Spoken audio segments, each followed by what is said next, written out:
sitting in public and the proceedings are being broadcast. In line with the meetings on Tuesday, for each panel of witnesses, I propose to call the Shadow Minister to ask the first question, then I will call the Minister and then the Liberal Democrat spokesman. I will attempt to go opposition, government, opposition, government. It's not always possible because sometimes there are three people from one side and nobody from the other side, but I will aim to balance it up. We have to stick to the cut-off time specified in the programme motion, and I will interrupt questioning if necessary. Can I remind members that they must declare any relevant interest when asking questions?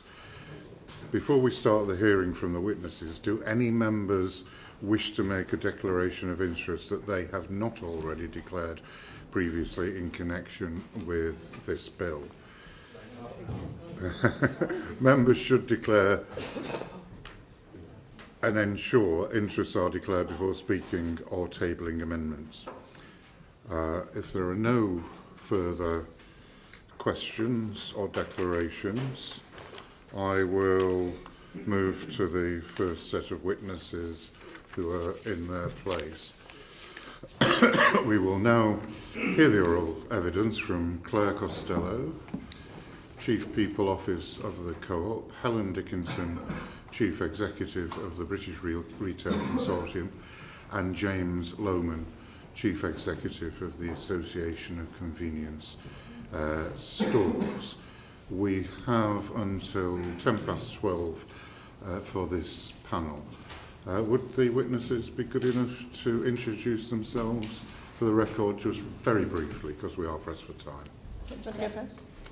Hi, so I'm Claire Costello. I'm the Chief People and Inclusion Officer for the Co-op. For those of you who don't know the Co-op, we are a retailer, funeral care provider, insurance provider, legal services provider, employ 55,000 people. Very happy to be here to be part of the process. I'm Helen Dickinson. I'm the Chief Executive of the BRC. The BRC is the lead trade body for the retail industry. Our members cover, larger businesses like the Co-op and many others, down to smaller businesses, because we also have some trade associations that represent independent retailers within our membership. Thank you. Greg Smith to ask the first question. Sorry. Happy to. You all know so much about convenience stores, I don't need to say anything. I'm sorry, I was rushing. I apologise. Not at all. I'm James Lowman, I'm Chief Executive of the Association of Convenience Stores. Our members are the people who operate local shops in villages, estates, high streets up and down the country. There's about 50,000 of them in the UK. Thank you. Greg Smith to ask the first question. Thank you, Mr. Stringer. Good morning to the witnesses. This is quite a far-reaching bill that will have a significant impact on your direct employees and the employees of those businesses you represent. We've heard evidence in previous sessions that some of the measures within this bill will make many businesses more reticent to take on new employees, and certainly more reticent to take a risk on someone that might be deserving of a chance or a second chance in life. Do you share that assessment, and are you concerned about the direct implications of this legislation on hiring?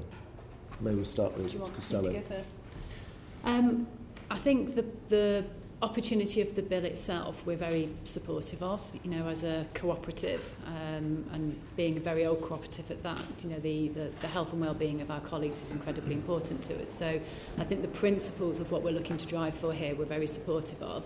I do think the challenge around the detail needs to be looked at. So things like probationary period, and what does it mean to have a probationary period that enables you to have a colleague join you and ensure that you are giving them the right opportunities to develop and grow, but B, if they aren't suitable, that you do have that opportunity then to enable them to leave the business. So I'll give you a couple of stats, for example. So of our leavers last year, 75% of them had been with us for less than 2 years. 36% of the people that we asked to leave the business have been with us for less than 3 months. So that's a really good example of, you know, it just doesn't work out sometimes. So could it be a barrier? Yeah. Unintended consequences is yes. Are there things that you can do around that to kind of minimise that? I would say so. But again, it's a little bit of, we just need to make sure that the detail of the bill itself doesn't drive that unintended consequence and leaves enough flexibility for employers, you know, both within the broader groups that we've got, but certainly for us, we want to support people from disadvantaged backgrounds. We want to bring ex-offenders into the organisations. We're working very hard to, you know, support across a number of different areas. So we don't want that to be an issue. So we would work really hard to make sure it isn't at the co-op. But, you know, ultimately, I think on a broader footprint, it's just one to be mindful of. What would be the ideal probationary period you'd like to see? I think it would be more around the fact that it will drive more tribunals if people feel that they've got the route to do that. That might make people a little bit reticent. I think there's also there's the time scale, isn't it? So for us, we have a 3-month probationary period, so 9 months is fine. But it's that point around day one rights to leave, and that doesn't stop you from being able to support a new starter into the business, and if it doesn't work out, it doesn't stop you from being able to manage that exit, but it's doing it in a way where you're not just incurring significant costs all the time at every single level. And that's not just the formalised cost of going through an ET, it's the time it takes to hear within the business, because, you know, good organisations will make sure that it's heard at certain different levels, and then there'll be a grievance that's raised, you'll have an appeal. It's very, very time consuming when you do it in the right way, but that's what we want to do, is do it in the right way. So it's that sucking up of time and resource and cost within an organisation, when what you want to do is actually spend that time enabling people to be successful and driving productivity and driving the benefit of the business that you work in. Has the Co-op done any modelling on what the provisions within this legislation would cost the whole business? Not yet, because there's not enough detail for us to do that. So I think that's one of the things that we're really keen to see, is what would the more detailed asks of that look like. Final question to you, and then we'll bring the others in for the same set of questions. Do you believe in principle, though, that this bill will cost the Co-op money? Yes, there will be on-costs in there from the bill. Do I think it's the right thing overall? Well, I think, again, we're broadly supportive of where the bill is heading, but there will be on-costs in there. Thank you. Thank you very much for the opportunity. I mean, we're probably going to end up violently agreeing with each other, but let's see how we go. I mean, I think there is a real alignment on the objectives of the bill. So to improve working practices, to have the right culture between employees and businesses, and to really make sure that unscrupulous employers are weeded out of the system and that it targets those people. So it's great to have the opportunity to talk to you, and certainly from I'm sure from the Co-op and from a wider retail industry point of view, there's lots of parts of the bill that many responsible businesses are already undertaking some of the processes that are there. So I mean, things like the right to flexible working, the ideas around a single enforcement body. I think everybody is supportive and aligned of what's being proposed. I think, building on Claire's comments, I think the challenge comes in certain areas where the devil is in some of the detail. You mentioned probation periods. So, you know, what does that guidance, what does that framework look like for what a fair dismissal process might look like? I've got a list of guaranteed hours, union recognition, collective consultation. So in all of those areas, there's some detail that we can, if you like, delve into as to where the challenges might sit, and it's making sure the implementation doesn't end up in the scenario where too much cost is added or too much process is put in place that does disincentivize people from employing, you know, more from whether it's disadvantaged background or the entry-level jobs that the industry is so good at providing. So I think it's perhaps it's part of it is in the bill, but a lot of it will be through the consultation process that comes after in terms of how some of these things actually get implemented. So shall I dip into guaranteed hours if you'd like to just to take that as an example? So I think the whole idea of a reference period, that's conceptually a good idea. Question, is it too short? I know that some of the people that were appearing in front of the committee earlier was it this week or last week or whenever it was, were suggesting that perhaps it should be slightly longer. But I think the requiring a business to offer those hours of that reference period going forward, requiring them to do that in every single circumstance doesn't really take into account the sort of peaks and troughs and the flexibility that lots of people who work in retail, either the businesses need or the people already have.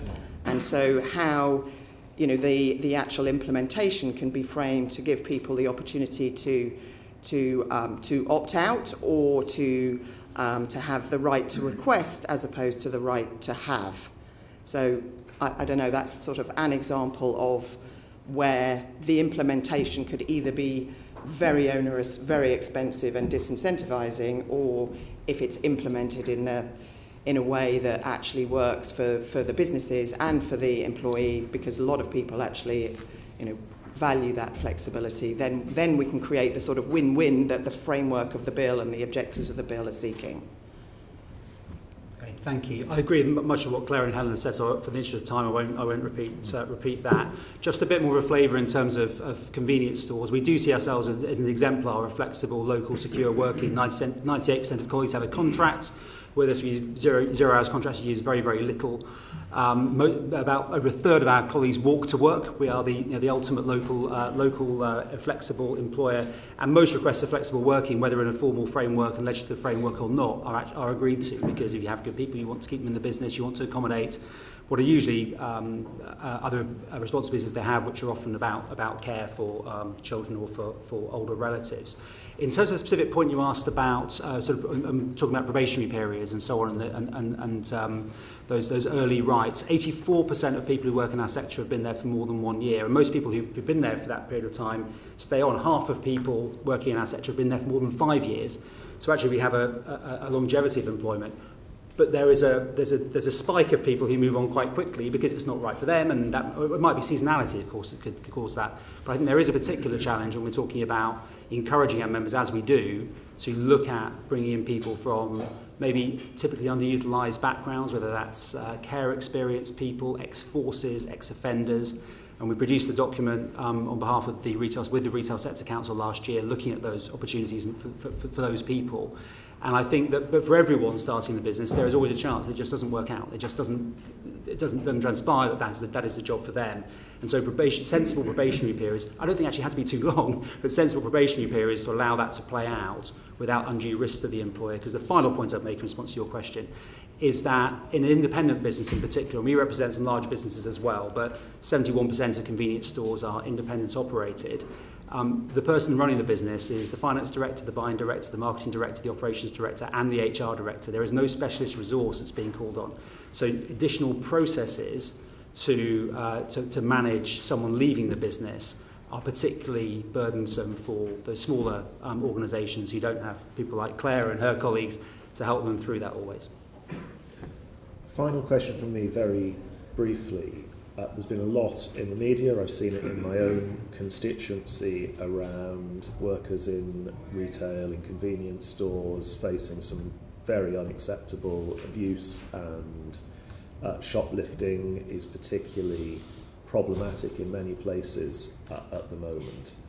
Do you think that some of the measures in this bill are going to add to the difficulty recruiting to that sector, because people are that little bit more nervous about coming face to face with an abusive customer or shoplifter? Probably three things. So firstly, I think those issues are becoming now a challenge in recruitment and retention of people, and I understand that from the point of view of colleagues who go out to their families and their families aren't comfortable going to work in an environment where they can be subject to that violence with inadequate support from the police and others, and I think that's probably a generous assessment from me.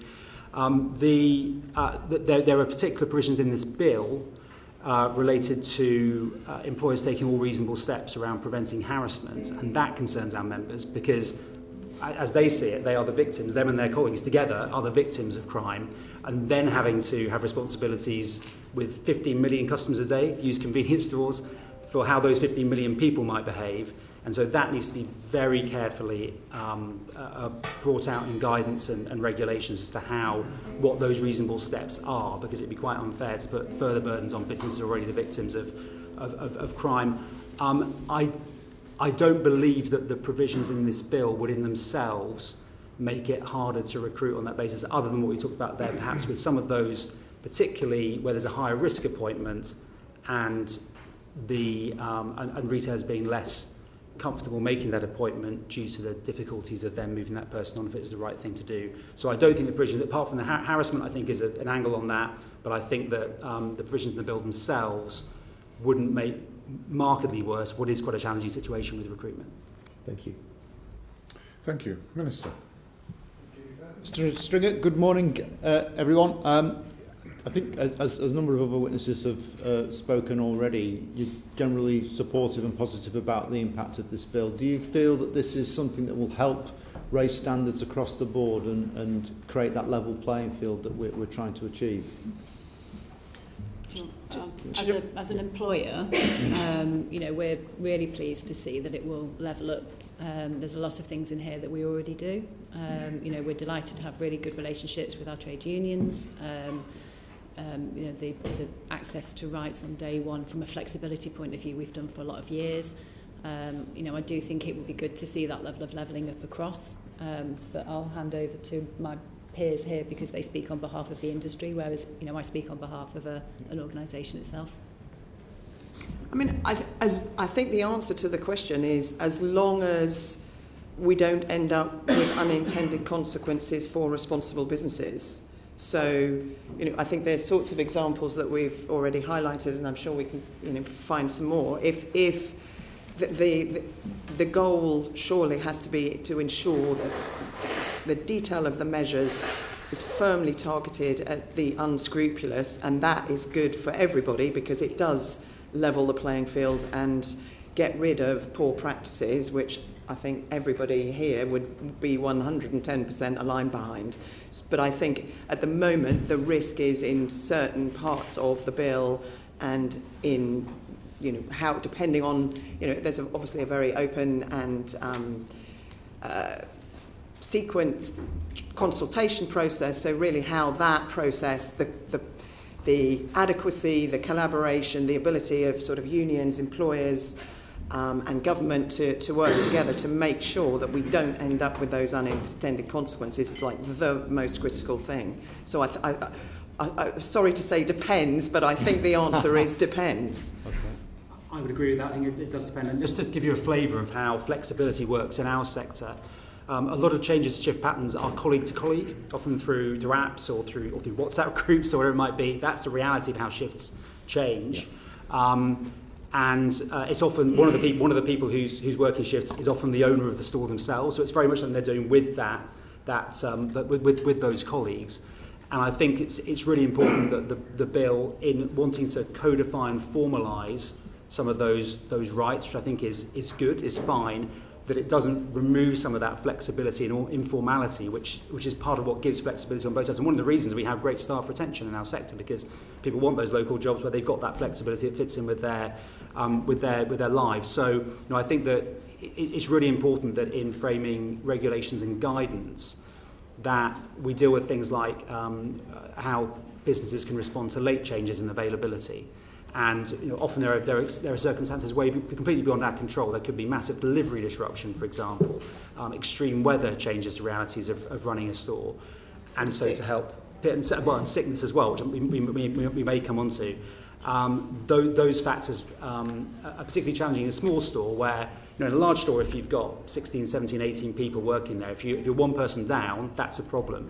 If you've got 2 or 3 people working in a shop, if you're one person down, that's catastrophic in the context of that shift, but that shift's important to customers and important to the other colleagues and important to the business. So it's in enshrining greater flexibility, it's important we actually deliver greater flexibility rather than inhibiting the flexibility that's already really baked into the way we operate day to day.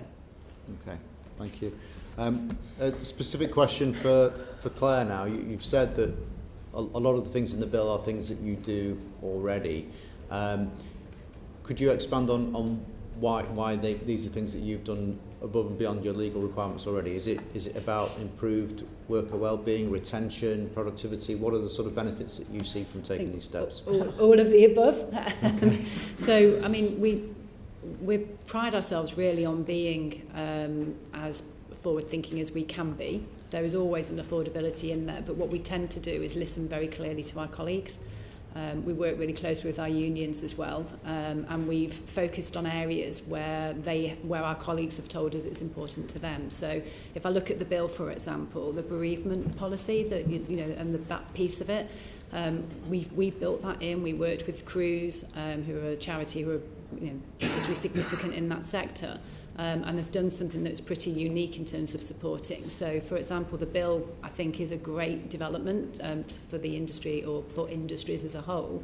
There's things that we've done which are already quite different in there. So we don't insist that it's within the first 50 days. We ask for them to use it flexibly because, it could be a significant birthday or a date. We also don't limit it to being certain direct family members because today's modern family and society isn't always that your parents are the closest to you, for example. So we've made it based on the relationship that you have to the person that has passed, and therefore what bereavement means to you may be different. You might want to take a week off at the beginning. It may be that you want a couple of days and then 4 or 5 weeks later you need a couple of days, or even a year later and you need to take some time off because it's an anniversary and you need to support. So things like that are where we've written policies and worked with our colleagues to do something that works for them. It is to drive retention, it is to drive engagement. It does mean that we have, a really, hopefully, happy group of people who want to work with us as a member-based organisation. That's important to us. But another really good example on the bereavement policy would be I noticed that it didn't cover pregnancy loss. And for us, again, that's a policy that we've worked really hard on. And I think that's an opportunity to put something slightly different into the bill because bereavement is bereavement. So, how do we make sure that it's covering all aspects of it in the right way? Okay, thank you. Helen, James, is there anything you want to sort of add on to that? No, I think the overarching point is exactly as been said, because any retail business, the most successful retail businesses are ones that have highly engaged workforces, that are aligned to the objectives of the business, feel part of the success of a company, and people who feel like that are going to be, they're going to work harder, the business is going to be more successful. So it's all part of a reinforcing system that, if it's done well, should really, from an individual company point of view, be those that are the exemplars are actually more successful businesses. So again, I think it comes back to really ensuring that the bill is targeting those that are at the bottom of that pile, that are not engaging in the right way with having forums for employee engagement or having a two-way dialogue on whatever, whether it's flexible working or whatever it might be. So it should be a win-win, but I think the risk is big in terms of making sure that we don't end up with those unintended consequences. No, I can't add any more. Retail is based on respect for colleagues and customers. That's how businesses work, and I think that the bill and the principles here are very much in line with that. Okay, thank you. Steve Darling. Thank you, Mr. Chairman. And I know from conversations I've had with businesses in my community that the budget is set to have a significant impact on employers. And in light of that, and whilst lots to broadly welcome in this bill, taking a more staged approach to the implementation of this bill, would that be of help, or are you confident that your businesses could take this in one big bang? That would be of help. I think it's, I don't know, I'm jumping straight in because I feel quite strongly about this one. I think I don't want to sort of rerun some of the challenges of the budget, but the pace of additional cost that has come into to every retail business, to every business, but particularly to retail because of the nature of flexible work, a lot of part-time contracts, and the changing of the threshold means that every single retailer in the country is needing to look very hard at investment plans, their workforce plans, and everything that sits around it. So the timetable, I think everybody sort of breathed a sigh of relief with clarity that it was 2026, but I think even now, looking at the scale of the proposals, it would be really great to have more visibility over the sequencing of the different consultations so that the industry can gear up in the right way to be able to respond effectively to them, to make sure that we have longer periods than 6 weeks to respond and 4 all going on at the same time, because that all makes it quite a challenge. And then you're sort of coming back to the sort of direct point of your question, in terms of implementation, if there are changes that do need to be made in a company or in companies, the run-in and an implementation period that is workable, that gives the companies the chance to make any changes to processes is really a necessity, I think, for ensuring that the bill lands in the right way and we don't, again, end up with some of those unintended consequences. And I think what the budget, unfortunately, has done is made the backdrop that much more challenging, just because of the things that people are already needing to deal with, now and over the next 6 months. It also means there'll be less. Sorry. I was just going to say, I'll just add to the piece around implementation timing. I think it's really easy to think of this as just being, it's straightforward. It's about writing a policy and, once you're in a business, and then sharing that with your colleagues and making sure that your line managers know what's expected of them and landing it. Much of what we're talking about here will require businesses certainly larger businesses, to think about how their systems are set up as well. So it changes your payroll system, it changes your workforce management system. All of this is doable, but this is at the same time as other pieces of change that organisations will be working on in the background as well. And that's what we need to factor in. And on top of that, where we do then have colleagues who are impacted themselves by the changes, making sure that you've got time to make sure that they themselves understand that and what it means to them. So it is that run-in. It's more than the cost. It's quite significant from a process point of view, an understanding and an implementation. So that's the ask really, is the detail and the time. James will have points from a sort of one establishment type business, but in multi-site businesses you could be talking about 10, 100, 1,000 stores, distribution centres up and down the country. So I think not to underestimate the significance of that need for visibility of upfront visibility of the changes is really. The other change that's happened is that with the budget is with those additional very significant costs on businesses. How do retail businesses respond to that? Some will, in maybe a medium-sized business, or sort of medium-sized members, they might have to take out layers of management. That might include, for example, HR functions and things like that, and to support there. In an individual store with an independent retailer, that retailer is probably working more shifts themselves behind the counter and in the store, rather than in a sense working on the business and managing the business. That will be a consequence. Those are decisions being made to cut back shifts to compensate for those very significant additional costs. So the ability and the time for businesses of all sizes, particularly I think it's some of the smaller and medium-sized ones, to implement these changes is less than it was before the budget or before April. That is the reality of it. And again, it's partly about timing. Yes, very, very important. Align myself with what Helen and Claire have said about that.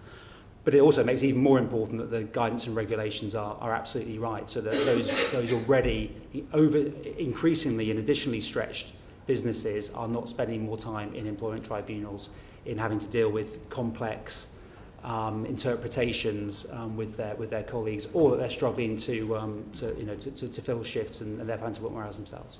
Thank you, Mr. Chairman. The other area I just want to. We've got a lot of people want to come in. Sorry, I'll just be very brief. Harassment is a really important duty, and tackling that is really important part to me of this bill. I would welcome your reflections around how the bill could be strengthened to support employers around this area that I know in Torbay hits hard, particularly with young women. I'm going to say very, very quickly, we need absolute clarity on what reasonable steps mean, and that those reasonable steps should not be onerous given the reality of 15 million people coming to the store every day, over which we cannot control their behaviour. Unfortunately, if we could, we would, believe me. So I think, yeah, clarity and reasonableness in all reasonable steps is the thing to do. And actually an opportunity to build on that in terms of, for example, where the Shop Kind campaign has been very successful. That's one way we could maybe channel those steps through to promote good behaviour among customers. Thank you. Alex McIntyre. My questions are for Claire. I should probably declare I'm a co-op member and a member of the Cooperative Party as well.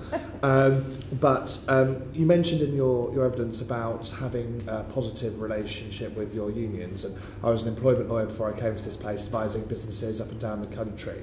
But in your view, and obviously the provisions around union recognition in this bill, what do you think the benefits to business are of having a positive relationship with the trade unions that work in that represent your employees? And secondly, you mentioned around an increase in employment tribunal claims. Now, obviously, we'd hope that most employers will follow the new legislation and therefore avoid those claims. But obviously, we both know that there are a small number of bad faith actors who will always try and find a claim. Obviously, there are claims already that individuals can bring from day one, aren't there? And do you think you'll see a big increase of bad faith claims, or do you think they're already in there in the system?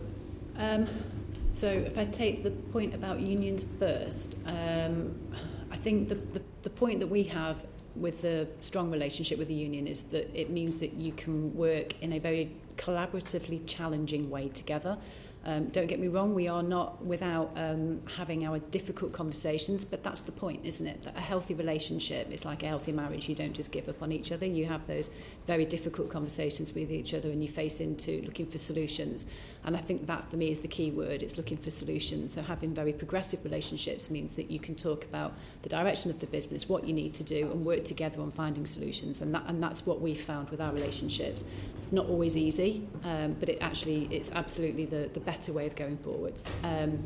In terms of the employment tribunals, I think you're right. The reason why we think it would go up is, as with all things, when access to something becomes more available, then by virtue of it is available, there will be more people that would want to use it. And I think that's we haven't got the absolute evidence to say it because it's not there today.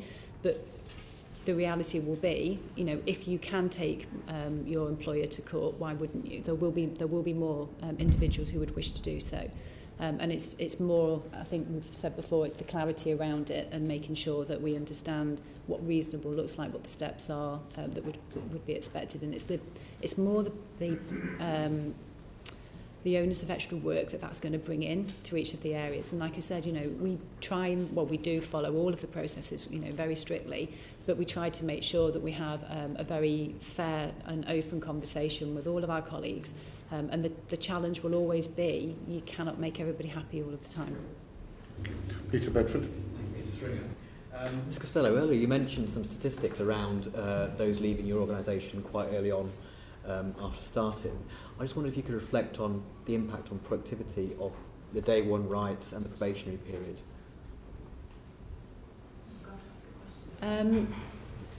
I don't see why that would make a difference to the productivity itself, because at the end of the day you're still bringing somebody new into the organisation. It's more, I think it would be a longer term impact in terms of if we did start to see more people raising a grievance because they want to leave, or raising a grievance because we've said actually this isn't the right role for you. It's that time perspective that we draw. And that's more your line manager, your store managers, your leaders around the organisation, that they would draw onto that resource. So I kind of see it would be a bit more of a longer play in terms of productivity. I don't have anything to add. Yeah. So, can I just come back?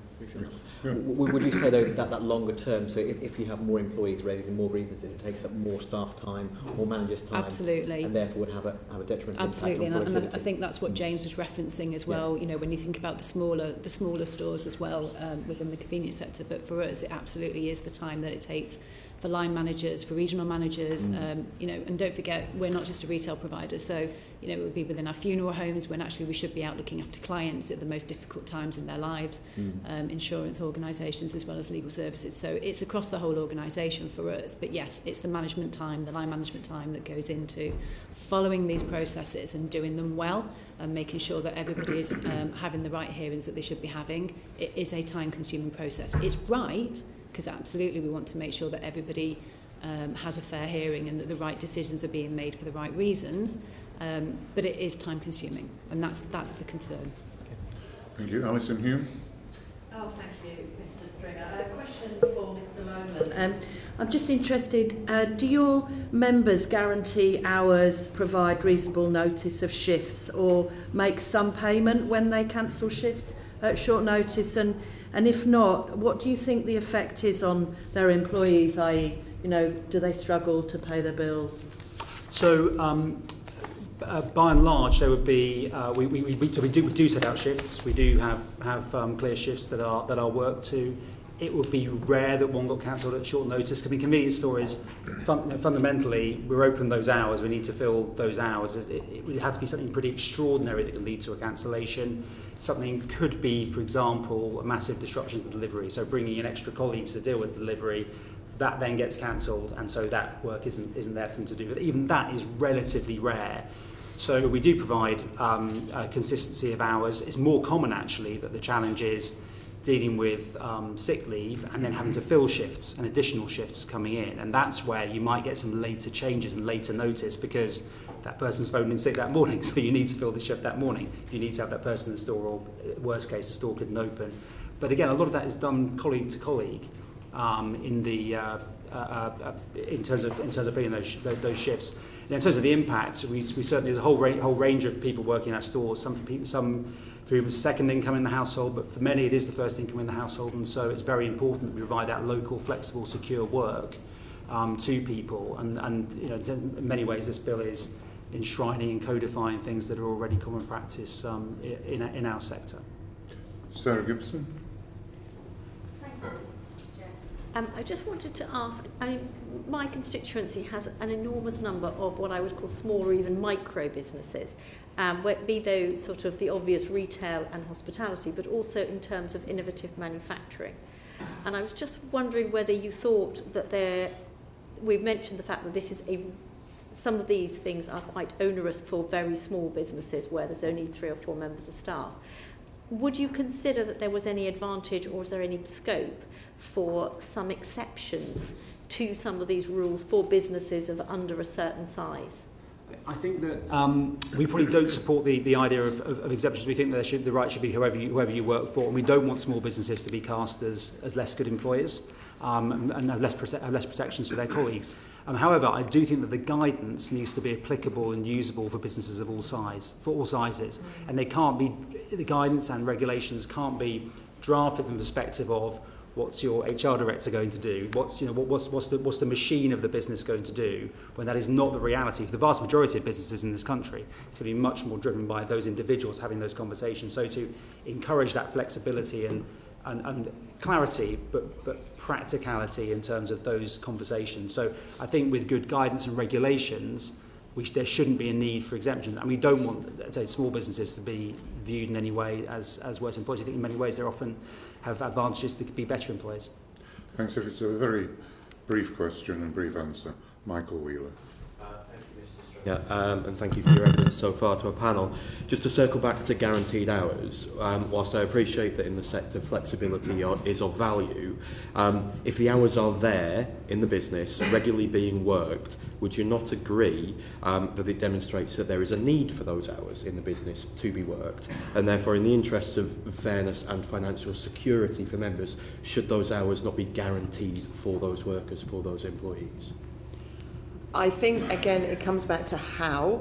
So a lot of people who work flexibly want to vary their hours because they have other commitments, either around family or caring commitments. So I think they should have, so from an employee perspective, they should absolutely have the right to request or to be able to have future hours that reflect something that they have, whatever reference period it is, whether it's 12 weeks or longer.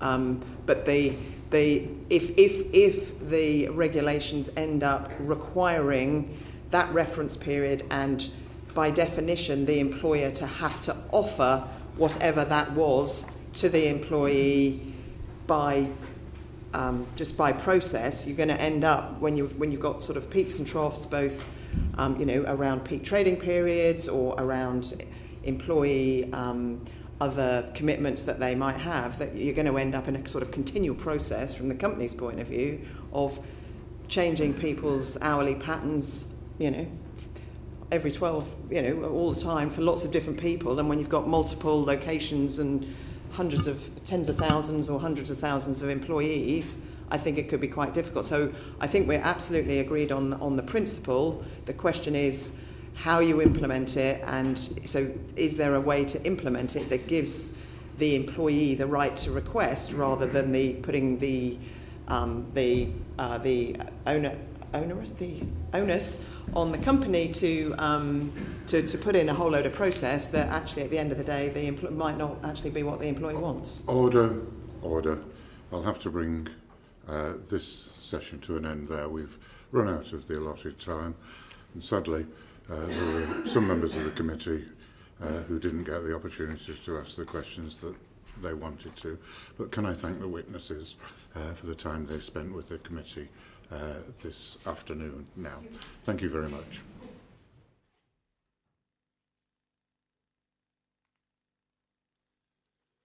We will now hear oral evidence from Joanne Cairns, Head of Research and Policy at USDAW, and Liron Velleman, Head of Politics at Community. This session we have until 12:40. Greg Smith. Thank you, Mr. Stringer. Good morning. Looking at this bill, you, I'm sure, are aware that the Independent Regulatory Policy Committee has found the impact assessments to be, in their words, not fit for purpose. Are you concerned that the impacts of this bill to your members, or indeed the wider economy, have not been properly assessed? Just in answering your questions, I should have asked you to very briefly, in a sentence, introduce yourself. If at the start of your answers you can do just that. Thank you. I'm Joanne Cairns. I'm the Head of Research and Policy at USDAW. USDAW represents over 360,000 members, mainly in the retail sector. We also have members in distribution, food manufacturing, pharmaceuticals, and a number of other sectors. So, do you want to just answer the question? Yes, rather than so I mean we don't share the concerns about the impact assessments. We think that the impact assessments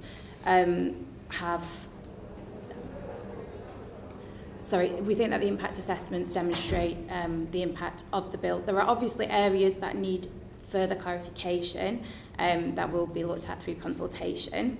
In terms of the impact on our members, we believe that the impact will be extremely positive, particularly for low-paid workers, particularly for women workers. The TUC analysis has estimated that the reforms in the Employment Rights Bill will benefit the economy more widely by over £13 billion a year, which they consider to be a conservative estimate. Sorry, could you just 30 million or 13 billion? 13 billion. Yeah, that was one of the more conservative estimates, the range that they looked at, looking through reducing workplace stress, improving staff well-being, resolving disputes, reducing workplace conflict, and increasing labour market participation. Liron. Thank you. My name is Liron Velleman. I work at Community Union as the Head of Politics. We represent around 45,000 members across the economy, from steels and metals and manufacturing to justice sector, education and early years, and the self-employed. I think, of course, we'd always welcome any more evidence to show why this bill would impact positively for our members. Our members have been crying out for this change for the last 14 years, but for longer as well. And I think it's important that we continue to make sure that this bill does what it says on the tin, which is to make work pay, but also to make our members' lives better and their families as well. We had a witness from a different trade union on Tuesday say that this bill will lead to the reunionisation of the economy. Do you concur with that assessment? And if you don't, or perhaps even if you do, are there any areas from your unions you feel this bill should actually be going much further on? I'd say at Community, we are confident that this bill will represent a positive step for our existing members, and in the sectors that we work in would allow for greater coverage of trade union membership across the sectors that we work in. So, for example, in the third sector or in education and early years, especially in early years, where in some of the private provision of nurseries and early years settings where there isn't currently as much trade union coverage, this bill would make it easier for people to join a trade union and for people to see the benefits that their membership would join. Whether it would see full unionisation of the economy, I'm not sure necessarily it would go that far, but some of that onus is on trade unions to make sure that we are delivering in modern way the best way for people who are working people in this country to understand the benefits that they could receive by joining one of our unions. Ms. Cairns? Yeah, I mean, I would agree with all the comments that Liron has made there. We do have good relationships with a number of major employers where we are recognised, and I think you heard earlier from the co-op, we're recognised there, a number of other major employers. However, across the retail sector, trade union membership is currently at only around 12%, which is similar levels to the rest of the private sector. And very often the reason people haven't joined a union is simply that they haven't had the opportunity to find out about what a union does.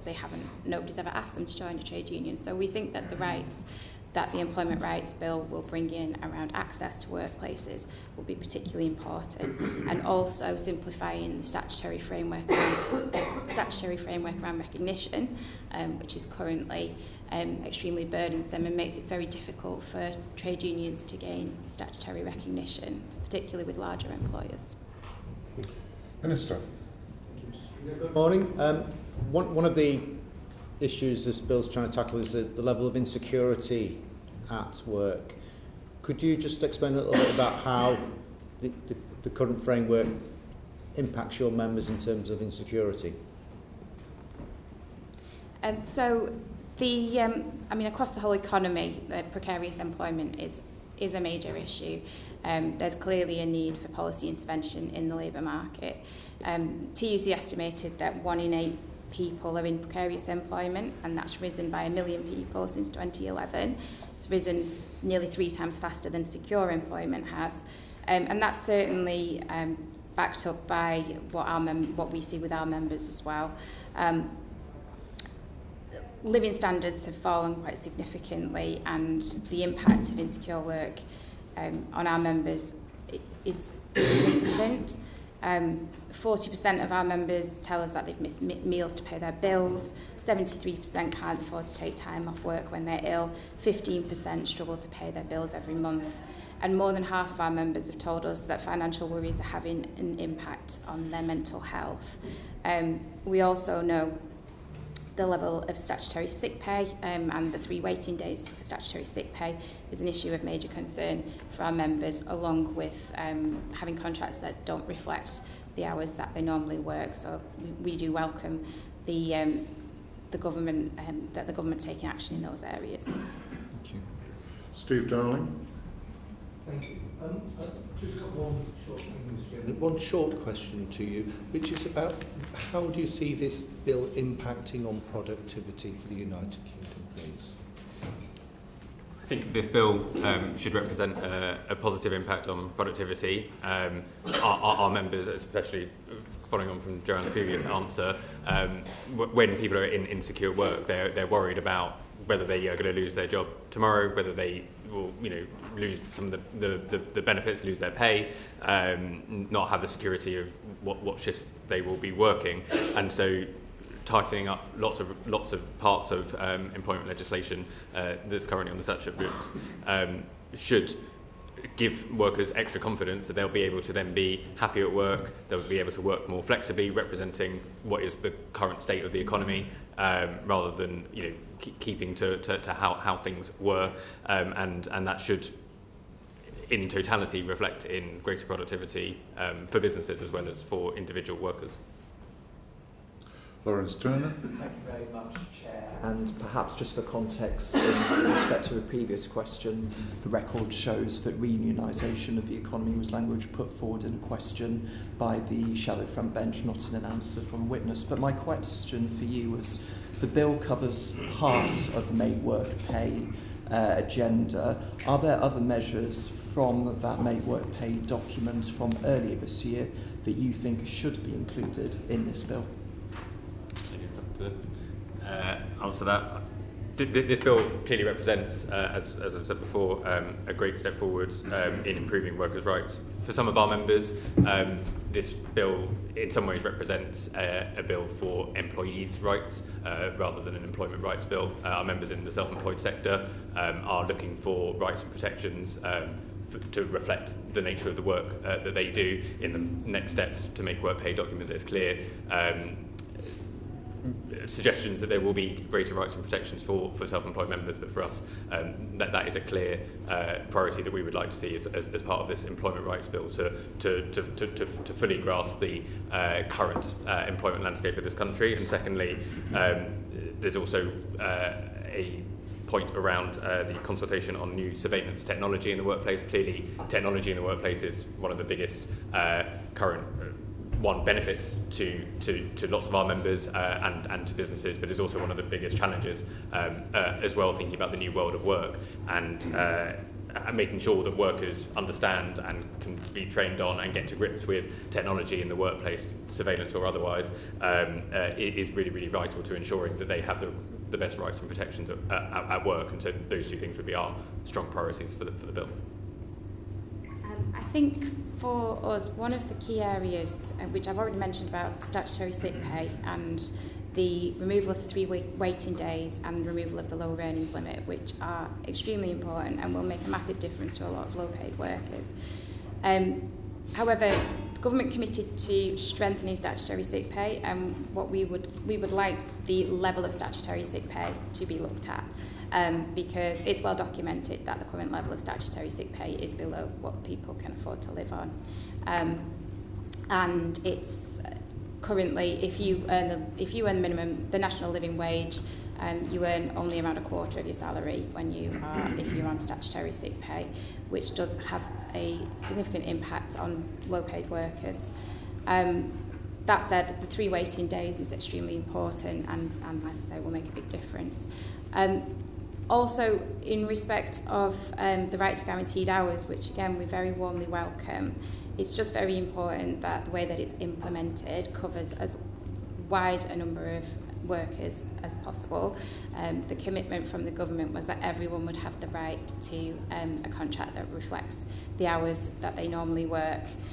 So we are concerned at the inclusion of the term low hours in the next steps document, which we feel could have unintended consequences of making the right not apply as widely as it should do and potentially undermine its effectiveness. Chris Law. Thank you, Chair. I want to ask Joanne just a little bit about her experience of dealing with, or USDAW's experience dealing with Tesco's. Tesco's is one of the biggest employers in my constituency of Dundee, and they have a live case just now in Livingston with a distribution centre regarding fire and rehire. Now, I know that USDAW put a lot of resources into taking Tesco's to court over its distribution centres elsewhere, where it won and then unfortunately lost on appeal.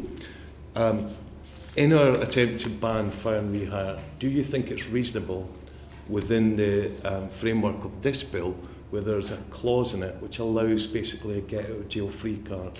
And that, if we look at those who have been trying to exploit fire and rehire so far, they're not small companies. It's P&O, British Gas, Tesco's, and of course British Airways. And the clause says that if the company's in financial difficulties, then fire and rehire could be continued. Do you think that should be taken out of the bill altogether? I think our view on we welcome the government commitment to tackling fire and rehire. We think it is an issue not only when fire and rehire tactics are used, but also when it's used through negotiations as a form of threat by employers in order to try and force unions or individuals to accept terms that they may not be happy with. So, and we know that around a third of our members have been asked to change their contracted hours to support business needs in the last 12 months, and 1 in 5 of them said they felt forced into agreeing the change, having been threatened with fire and rehire. So it is a major issue, and as you referenced our legal case against Tesco, which I think it demonstrates that this is an issue that does affect members in all sorts of workplaces. I think our preference would be that there was an outright ban on fire and rehire, and we would prefer the provision to be removed. I think if that provision stays in there, our concern would be about the use of the word likely, and we would like to see either the word likely to be removed in reference to financial problems, or for there to be, at the very least, very stringent guidance and a high bar set for the definition of likely. Thank you. Thank you, Chair. Liron? Yeah, we at Community have a similar case on fire and rehire back from 2021 with Clark Shoes. There was a distribution centre in Street in Somerset where our members were threatened with a huge reduction in their hourly wage, removal of their sick pay, removal of coffee breaks, and after a long campaign from our members in the union and solidarity from across the UK, we managed to force for them to reverse their decision through ACAS mediation, but it clearly shouldn't have been allowed to happen in that way at all. And our General Secretary said at the time that until fire and rehire is outlawed, there's no worker who's safe from the harms that fire and rehire could cause. So we hugely welcome the efforts from the government to end fire and rehire. We share similar concerns to USDAW around how the implementation of likely financial distress would be used in reality, because clearly it's rarely good faith employers that are going to use tactics such as fire and rehire in their workplaces. But we do understand that there might be absolute exceptional circumstances where the business would otherwise close, that you could understand having the most exceptional circumstances. The question is whether the word likely financial distress is really going to cast the net too wide for that to be used by bad faith employers to allow fire and rehire to continue, even if the stated intention here is for it not to be. Thank you very much. Annalise Midgling. Just going on from that question, in evidence sessions earlier this week, we have heard concerns on changes to collective redundancy, in particular changes to the rules around one establishment, and what are your views on the provisions in this bill?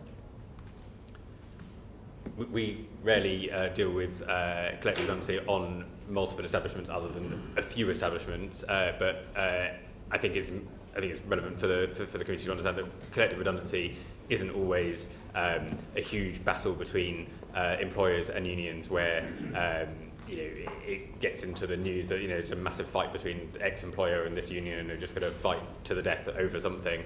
Usually collective redundancies is an opportunity for employers and unions to sit around the table and try and minimise the impact as much as possible on the workforce. Even employers that unions might have a difficult relationship with, usually collective redundancy are an opportunity to do that. And so recently it's very well known that Tata Steel have made announcements of collective redundancies in their steelworks in Port Talbot, South Wales. The original stated redundancy figure was around 2,500 through work between the unions and the employer. That number is heavily reduced through cross-matching, through finding training opportunities. Unions aren't just there to say, we're going to keep our members' jobs for the sake of it and, scream from the rooftops. It is an opportunity, collective redundancy, to allow, the worst mitigations, for mitigations to to be in place to protect workers. And so any improvements to rules around collective redundancy, whether that's reducing the number of employees needed to start a collective redundancy scheme, increasing the time frame for that to happen, and the establishment rule is hugely welcome. On the establishment rule, we are very, very pleased that this loophole is now being removed. So we took a significant legal case on behalf of our members who were employed in Woolworths. In that case, 27,000 employees were made redundant in a single redundancy exercise when the company went into administration. In that example, in 200 stores where there were fewer than 20 employees, those 3,000 employees in those stores weren't entitled to any protective award, despite the fact that collective consultation hadn't taken place, and that was purely because they were employed in establishments with fewer than 20 people. And even though the decisions were being made far above that level and affected 27,000 employees, so this is just common sense that this is now being corrected. We're aware that the issue of the scope has been raised in this committee. We went back and looked at Section 188 in the Trade Union Labour Relations Act, together with the amendments that are listed under Clause 23 in the Employment Rights Bill. And it states it does not alter what it says in Section 188, which is that the employees who may be affected by the proposed dismissals or may be affected by measures taken in connection with those dismissals. So it would not mean that workers are being consulted over redundancies that do not affect them. It just means that workers who are affected by the redundancies would be consulted, or their representatives would be consulted, regardless of the size of the establishment that they're working at. So I think that those concerns are, we don't see that is going to, that people are going to be involved in consultation exercises that do not affect them. That's not going to be a result of this bill. Nick Timothy? Thank you, Mr. Stringer. Further to Mr. Turner's point earlier, my recollection of the session on Tuesday was that reunionisation was first mentioned by Mick Lynch, but we might want to check the record about that. You're obviously pleased with the legislation. I know you think it could go further, but I just wanted to ask you a little bit about your engagement with the department. How would you characterise it? Was it very welcoming? How many meetings did you have with ministers and with officials? Were draft clauses shared with you? How constructive was it? I think Community has a productive relationship with the Department for Business and Trade. We've had productive relationships with parts of the Department for Business and Trade for a number of years. Unfortunately, not from a political level for the last 14 years, and it's welcome that this government has seen a sea change in how they want to do relationships with trade unions. But specifically on my questions about how many meetings with ministers, with officials, whether clauses were shared with you, could you answer those questions, please? I believe that meetings between ministers and whoever they meet with will be a public record, so I'm sure you'd be able to find those. But you're not answering my question yet. I'm asking you a question, I'd like you to answer it. I'm not sure how many meetings that we've had with ministers related to this bill. Did you see draft clauses? Sorry? Did you see draft clauses? No. Okay. And you? We've been involved in a number of roundtable meetings with DBT, which has been very helpful, where we've been able to understand what the government's intentions are in a number of aspects of the bill. And I don't know exactly how many of those meetings that we've been involved in, but yeah, the engagement, I think, with DBT, with unions, has been good, as it has been, it appears to have been with business as well. Thank you. Uma Kumara. Thank you, Chair. Thank you both for your evidence today. How important is managing work and caring responsibilities to your members, and how will the government's Make Work Pay agenda and this bill help address those issues? I think many of our members are juggling paid jobs with caring responsibilities, whether that is childcare, whether it's looking after disabled partners or relatives. majority of our members are women, and the burden of care continues to fall disproportionately on women. So we really welcome a number of the measures in the bill that will help workers with caring responsibilities, so including the right to parental leave and paternity leave being from day one of employment, the shift in the burden to employers to justify why they've refused a request for flexible working is something that we welcome, the new right to bereavement leave, widening the current provision which entitles bereaved parents to statutory parental bereavement leave. We do think that there are some areas where those rights could be strengthened, so we welcome the government's commitment to review parental leave more widely outside of this bill, and we will be engaging with that review. We think we need to look at the length of paid maternity and paternity leave, provision of paid carers leave, and the wider support that's needed to make sure that those rights work effectively for working families. In terms of flexible working, the shift to employers having to justify why they refuse, as I say, is welcome. However, there are still eight business grounds where employers can refuse a request for flexible working. It is still very difficult for employees to ask for flexible working, and sometimes they're often concerned about what the repercussions of making a request might be. So we've recently surveyed our members with caring responsibilities. We found that only just over half were even aware of the right to request flexible working, and of those who were aware, only half of them had used it. So I think we've got what we would like to see is some of a more robust framework for the request, making a request for flexible working. So, for example, abolishing the restriction on the number of applications you can make in a 12-month period, extending the right to all workers and not just employees, and also ensuring that you have a right to appeal if a request is refused. But what we would say is there has been some really important progress through this bill, and we hope through the review of parental leave to support working families.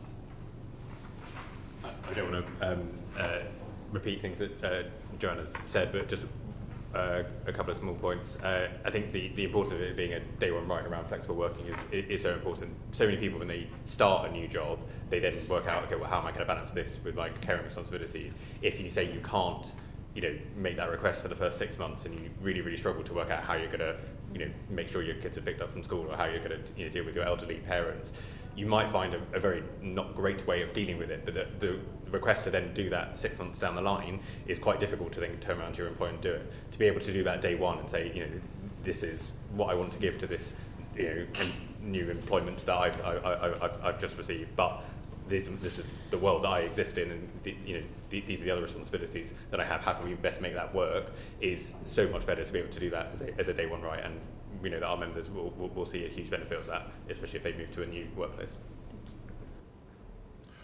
I wasn't sure if Chris Murray was indicating before.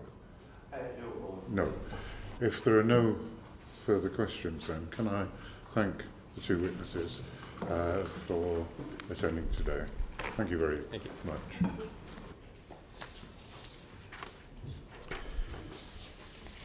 We will now hear oral evidence from Cominetti, the Principal Economist at the Resolution Foundation. We have until 1 p.m. For this panel. If you can very briefly just introduce yourself.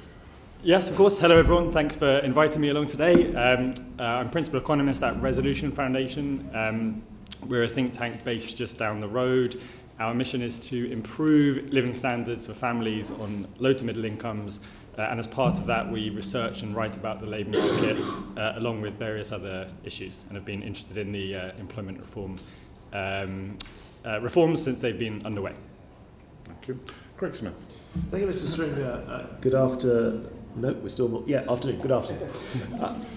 Can I come back to the question I put to the previous panel about the Regulatory Policy Committee's verdict on the impact assessments of this bill?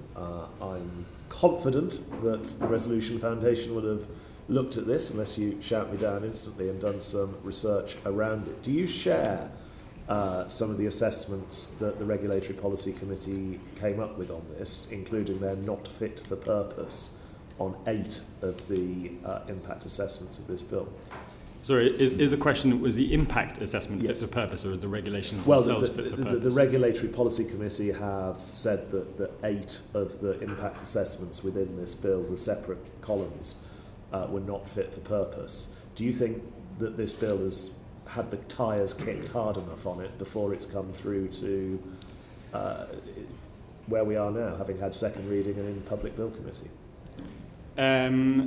Well, so I think it's very hard to assess the impact of this bill given many of the details are yet to be determined. You know, the government said it wanted to do this in its first 100 days and it managed to do so, but it did mean that it had to leave many, fill in the blank later bits in the bill. So I don't particularly blame the civil servants in the business department for having struggled to come up with really clear numbers in terms of costings or the potential impact.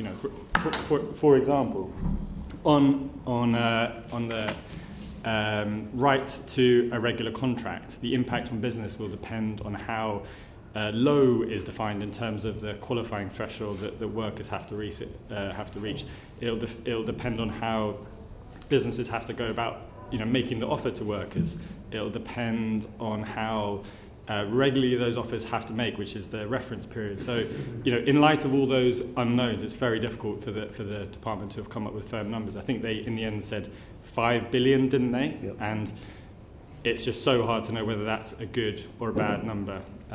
So, yes, I wouldn't be so negative as to say, they've failed in any sense. I just think they were given a very difficult job. What you would hope is that as more detail becomes available, as this process continues, it would be great if those same civil servants, having put a lot of thought already into this process, could come back and say, well, now that we know a bit more about what is actually going to be happening, here is our updated view on what the impact of those regulations might be. Has the Resolution Foundation attempted to put a number around the impact on the economy, positive or negative, of this bill? No, I could describe in general terms how we might think about the potential impacts, but I think any researcher or economist who tried to do that would be being misleadingly specific or misleadingly accurate. Not only do we not know what the direction of the impact might be, it could be that there would be small positive impacts on the size of GDP or small negative impacts. It's very hard to put a sense of scale on those impacts. So if you wanted some kind of judgment, it would be probably the impact on economic growth, say, would be very low, very close to zero.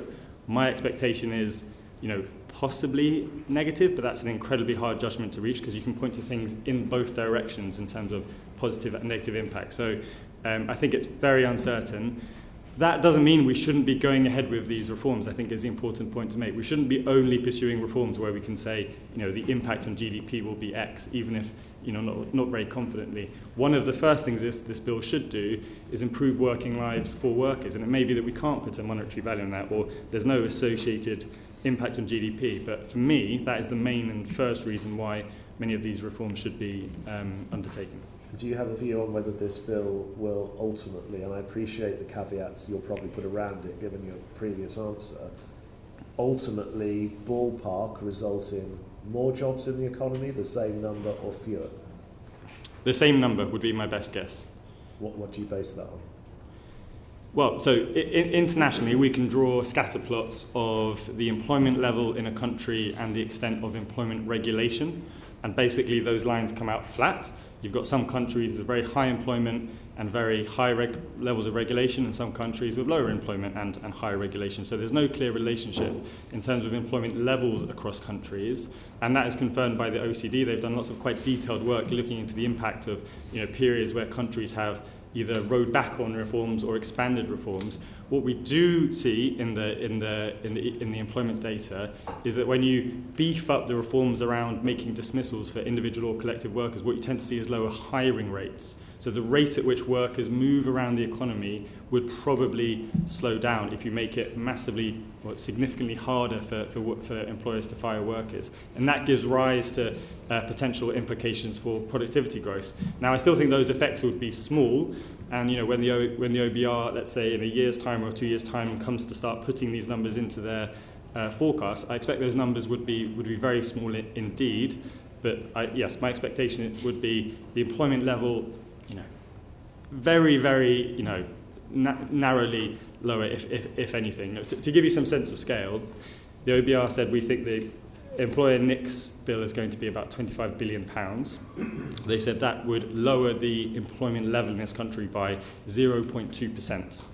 The business department said they think the direct costs from these measures, including sick pay, for example, are in the order of magnitude of 5 billion. So if you compare those numbers, that starts giving you a sense of the kind of scale that we're talking about and potential employment effects. So sorry not to give you a more exciting answer, but yes, I think the impact on employment levels would be small, is my best guess. Okay. Minister? Yes, thank you. What would your assessment be of the current landscape in terms of security and income for lower and middle income earners? So it's a good question. So I think one of the ways I like to think about this package of reforms is extending to low-paid workers the kind of everyday flexibilities and dignities at work that people like me and yourselves in professional jobs take for granted. So it's not the case that all low-paid workers hate their jobs or that face the risk every week of losing their jobs, but it is the case that they experience a high level of insecurity than do higher paid workers, and you can look at that in various ways. So they're in recessions more likely to lose their jobs, so they do face a higher risk of losing their jobs in downturns. They're more likely to be relying on statutory sick pay if they fall ill. So for many low paid workers, falling ill comes with an income shock, and that's not the case with someone like me. If I fall ill, I go home, maybe pick up an online meeting or two if I can, but if not, I'll get paid as normal. That isn't the case for many low-paid workers. So that is a real insecurity. And then obviously zero-hours contracts as well. So low-paid workers, I think roughly 1 in 10 are on a zero-hours contract. For higher-paid workers, I'm talking the top fifth in the hourly pay distribution. It's a vanishingly small number. It's very uncommon indeed, and I'm sure you've heard plenty of evidence about the kinds of impacts on security that zero-hours contracts can bring, not to all workers, but can bring to some. Probably the most illuminating statistic is that 2 million workers say they are fairly or very anxious about unexpected changes to their hours of work. And you might think that's obviously because it comes with not just an impact on your life. I don't know which days next week I'm going to be working. I've got to make it work alongside childcare and so on. But also it comes with a potential income risk as well. So yes, in many respects, working lives for low-paid workers are less secure than for higher-paid workers. And my hope is that some of these measures will go some way to redressing that balance. Just one follow-up on that. I'm assuming that it would be quite difficult to quantify in economic terms the impact that removing that anxiety for the 2 million workers would have, but if you are able to have a go at that, I'd be interested to hear what you've got to say. I wouldn't want to try to. I mean, the closest you can get, it's not quite the same, but the closest that some studies try to get is they say to workers, would you consider this alternative job, which would improve your terms and conditions in these respects, but offer you lower pay, i.e. they're trying to get at the question of how much pay would you be willing to trade off for these other benefits, maybe in terms of more stable income, better relationship with management. It's not directly answering your question, but there was a study in America on Walmart workers that find they'd accept a 7% pay cut in exchange for being treated with better dignity by their managers, including things like better advance notice of their shifts, not getting messed around late in the day to come in for pick up extra hours. So yes, I definitely can't quantify it, but more ambitious researchers might be able to. Thank you. Steve Darling. My constituency is actually in the upper quartile of most deprived constituency, Torbay, sadly. I would welcome your reflection on how this bill would impact on those constituencies such as mine where there is high levels of deprivation. Well, a few sort of caveat-y points to make. So first of all, employment rates overall are lower in high deprivation areas. So we first of all need to remember that all of these measures are, targeting will have an effect on workers, not those not working. So, if you want to improve income levels, this isn't the place that you need to do it. But as I was just saying, we know that low-paid workers experience these issues of insecurity at higher rates than do high-paid workers. Now, you need to remember that there's not a one-for-one overlap between high pay and high income and low pay and low income. Some low-income households will have some higher-paid individuals in them, but because of perhaps having a large family or perhaps having one earner rather than two, they will still end up in that low-income category. So, but it is still the case, that caveat aside, that any measures that improve working lives for low-paid workers will have the biggest impact on lower-income households. Now, there's questions about what the knock-on effects are going to be. If you are really optimistic, you might say that some of these measures to improve job quality could even have a positive labour supply effect. In the 2010s, we know that was a big driver of improved incomes at the bottom, massively increased employment among low-income households. So an optimistic take on these measures might be that you could trigger some of those kinds of effects, but that is much more uncertain. Thank you. Chris Murray? I wonder if you could say more about the impact of the current system of 0 hours contracts on both on the individual level, but also to the wider economy more broadly, and the impact on the labour market more broadly. So I'm thinking about things like poor retention, disengagement, the impact on benefits, and the benefits bill, and how do you see that system impacting the economy currently? Oh, that's a tricky question.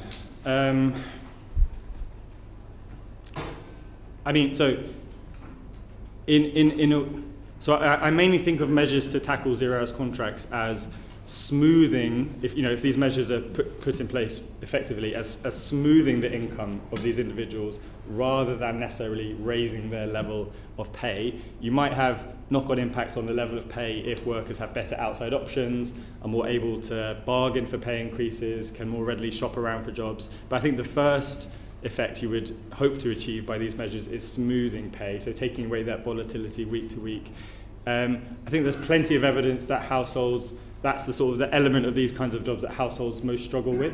It's not the level of the hourly pay. We know that through minimum wage action we have massively improved earnings for the lowest paid workers, but it's that volatility that I think is most difficult to deal with. And I think that anyone sitting here would readily agree with that. If you thought, next week my pay might go down by 20% or down by 50%, or maybe my hours would be zeroed down entirely, I think it doesn't take much imagination to think of the impact that has, not just on your well-being, your psychology, but also, perhaps in your spending decisions. You might think, well, I can't afford to commit to that spending now, given that I'm uncertain, what my pay is going to be next week. So, yes, I would expect that, done well, if these measures do genuinely smooth the incomes of those experiencing the worst volatility, I would expect improvements in those individuals' well-being, and potentially, again, more optimistically, you might say, knock-on positive effects on the economy more broadly if people feel more comfortable spending, knowing what their pay is going to be in future. But again, as I've said a few times, and apologies, that's definitely much more uncertain. And what about worker retention? That was the other question. Excuse me, order. Sarah Gibson, we're getting very tight on time at the moment. Sarah Gibson. Very quick question, which I don't know whether you'll be able to help with, but do you think that some of the reforms in this bill will genuinely help people who are disabled go back into work in a more flexible and safe environment, and will therefore encourage them to take on employment where perhaps they're not at the moment?